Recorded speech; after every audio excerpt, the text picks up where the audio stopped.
नमः समय साराय। 75वीं गाथा में हमने समय सार जी का यह संदेश प्राप्त किया कि जो कर्म के परिणाम को या नो कर्म के परिणामों को मात्र जानता है, उनको करता नहीं है, वही आत्मा ज्ञानी है।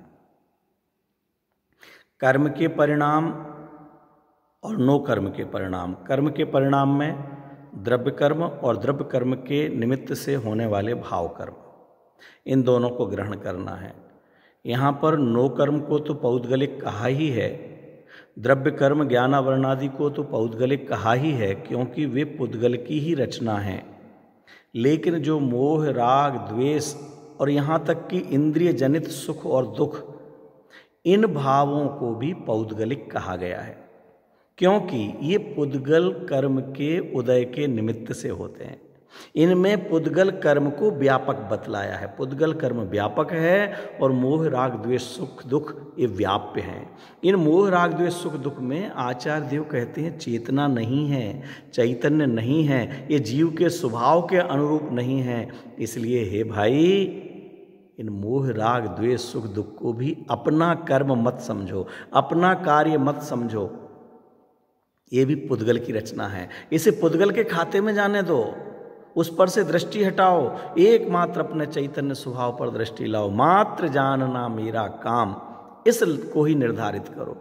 ये राग द्वेष करना जीव का स्वभाव नहीं है। इंद्रिय जनित खाने पीने, टीवी देखने आदि के माध्यम से सुख को प्राप्त करना ये जीव का स्वभाव नहीं है। इनको ये काम कर सके, क्रोध कर सके, मान कर सके, राग कर सके, ऐसी जीव की सामर्थ्य नहीं है।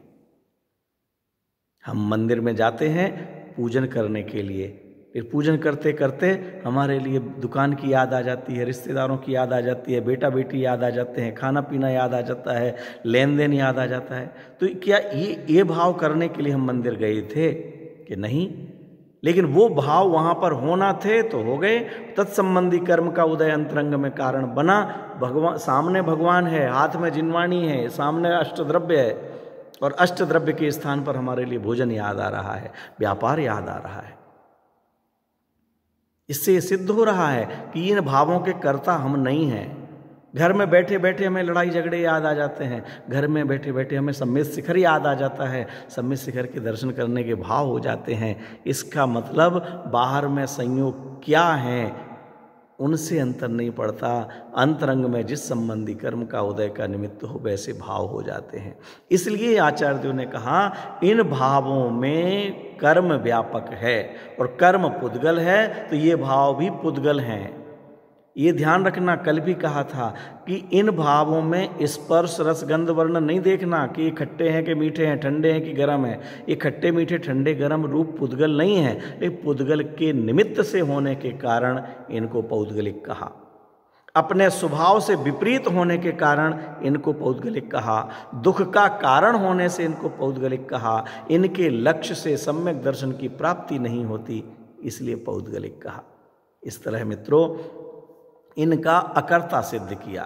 अब आगे 76 नंबर से लेकर 79 नंबर तक की गाथाएं, 4 गाथाएं हैं। इन 4 गाथाओं में और इसी प्रकार से आचार्य देव कहते हैं कि यह जीव चाहे पुद्गल कर्म को जानता हो, पुद्गल के परिणामों को जानता हो, चाहे यह जीव अपने परिणामों को जानता हो, और चाहे यह जीव पुद्गल कर्म के फल को जानता हो, किसी को भी जानता हो। जानने में आचार्य देव ने 3 भेद अलग अलग कर दिए समझाने के लिए, बाकी सब ये हैं कि चाहे यह जीव पुद्गल कर्म को जानता हो, चाहे अपने परिणाम को जानता हो, चाहे पुद्गल कर्म के फल को जानता हो, किसी को भी जाने, लेकिन यह पर द्रव्य के परिणाम को ना तो करता है, ना उसमें विकार करता है, और ना उनको ग्रहण करता है। इतना बिल्कुल 2 टूक निर्णय करा रहे हैं आचार्य देव कि पर द्रव्य के परिणाम को यह जीव किसी भी अपेक्षा से नहीं करता है। जो कर्म कहे गए हैं वे कर्म 3 प्रकार के कहे गए हैं इन गाथाओं में। निर्वर्त्य कर्म, प्राप्य कर्म, विकार्य कर्म और प्राप्य कर्म। निर्वर्त्य, विकार्य और प्राप्य थोड़े कठिन शब्द हैं। निर्वर्त्य का मतलब है नई रचना उत्पन्न करना। आचार्य देव कहते हैं जीव पुद्गल को या परद्रव्य की पर्याय को उत्पन्न कर सके ऐसा है ही नहीं। क्या? जीव अर्थात मैं, यह आत्मा परद्रव्य की पर्यायों को नवीन उत्पन्न कर सके ऐसा नहीं है, इसलिए उसका निर्वर्त्य कर्म नहीं है। नवीन उत्पन्न करना वो निर्वर्त्य है। बने बनाए में विशेष कार्य करना, विकार पैदा करना वो विकार्य है, और होते हुए कार्य को ग्रहण करना, प्राप्त करना वो प्राप्य है। 3 कर्म, 3 प्रकार से कर्म हो सकते हैं। कर्म 3 प्रकार से हो सकते हैं कि हम 3 प्रकार के काम कर सकते हैं। या तो नया उत्पन्न करें, या उत्पन्न हुए में कुछ विकार करें, या उसको ग्रहण करें।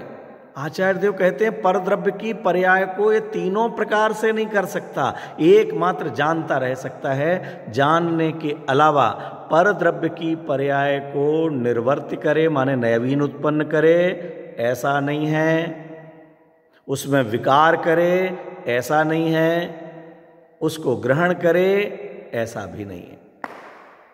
सोना बनावे, ऐसा निर्वर्त्य कर्म नहीं है। सोना बना करके उसके आभूषण बनावे, ऐसा भी नहीं है। उसको धारण करे, ऐसा भी नहीं है। क्या? आचार्य देव भेद विज्ञान कराने के लिए 3 प्रकार से कर्म बतलाते हैं। 3 प्रकार के काम हो सकते हैं दुनिया में। या तो नया उत्पन्न करो, या जो बनी बनाई चीज है उसमें कुछ विकार पैदा करो, या उसको ग्रहण करो। और क्या करोगे? आचार्य देव कहते हैं ये तीनों काम आप अपने कर सकते हो, लेकिन परद्रव्य की पर्याय में ना तो नया उत्पन्न कर सकते हो, ना उसमें विकार कर सकते हो, और ना उसको ग्रहण कर सकते हो, प्राप्त कर सकते हो, धारण कर सकते हो। चाहे आप पुद्गल कर्म को जानो, अपने परिणामों को जानो। एक एक गाथा में एक एक बात कही गई है, बाकी ज्यों की त्यों बात है। 76 नंबर गाथा में कहते हैं पुद्गल कर्म को जानने वाला जीव परद्रव्य की पर्यायों को ना उत्पन्न कर सकता, ना विकार कर सकता, ना ग्रहण कर सकता।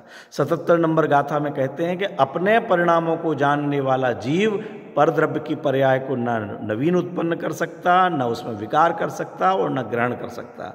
और 78 नंबर गाथा में आचार्य देव कहते हैं पुद्गल कर्म का फल अनेक प्रकार से आता है। पुद्गल कर्म का फल हमारे लिए हमारे जीवन में अनुभव में आता है। इस पुद्गल कर्म के फल को भी जानता हुआ जीव परद्रव्य की पर्याय को ना तो नवीन उत्पन्न कर सकता, ना उसमें विकार कर सकता और ना ग्रहण कर सकता।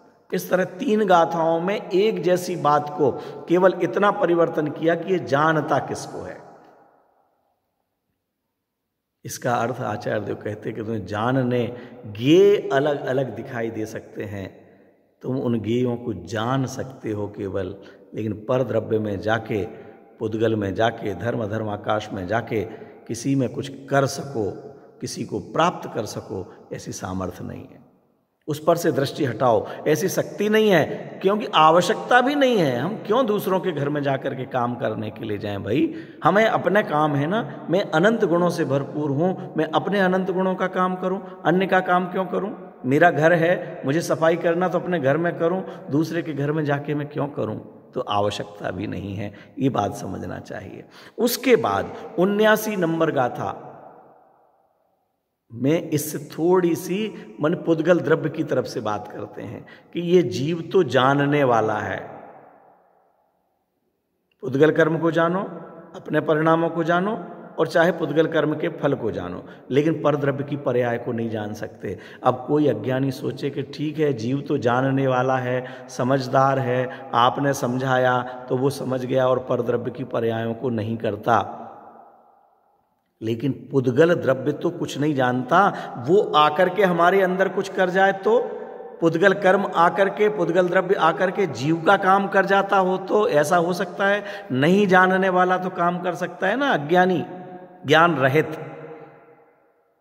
आचार्य देव 79 नंबर गाथा में कहते हैं कि पुद्गल द्रव्य जो कुछ भी नहीं जानता है, वह नहीं जानने वाला द्रव्य भी, ऐसा प्राकृतिक स्वाभाविक नियम है, प्राकृतिक स्वाभाविक ही प्रक्रिया है कि ये पुद्गल द्रव्य भी अन्य द्रव्य की पर्याय को ना तो उत्पन्न करता है, ना उसमें विकार करता है, ना ग्रहण करता है।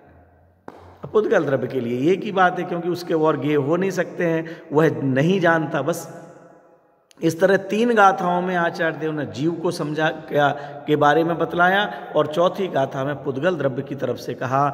ये संक्षेप में कहें तो यह जानने वाला जीव द्रव्य किसी को भी जाने, लेकिन पर द्रव्य की पर्याय को उत्पन्न नहीं करता, विकार उत्पन्न नहीं करता और उसको ग्रहण नहीं करता। और किसी को भी ना जानने वाला पुद्गल द्रव्य भी किसी भी द्रव्य में ना तो नवीन उत्पन्न करता है, ना विकार करता है और ना ग्रहण करता है। इस तरह से वस्तु का स्वरूप समझना चाहिए। संक्षेप इतना कि एक द्रव्य दूसरे द्रव्य का कुछ भी नहीं करता। बस सार इतना है कि एक द्रव्य दूसरे द्रव्य का कुछ नहीं करता। तो फिर मैं क्या करूं कि जानना मेरा स्वभाव है, तो जानो। तो किसको जानूं कि दूसरों को जानने से क्या लाभ है? अपने आप को जानो, अपने आप में मगन रहो। यही हमारे लिए समय सार जी का संदेश है।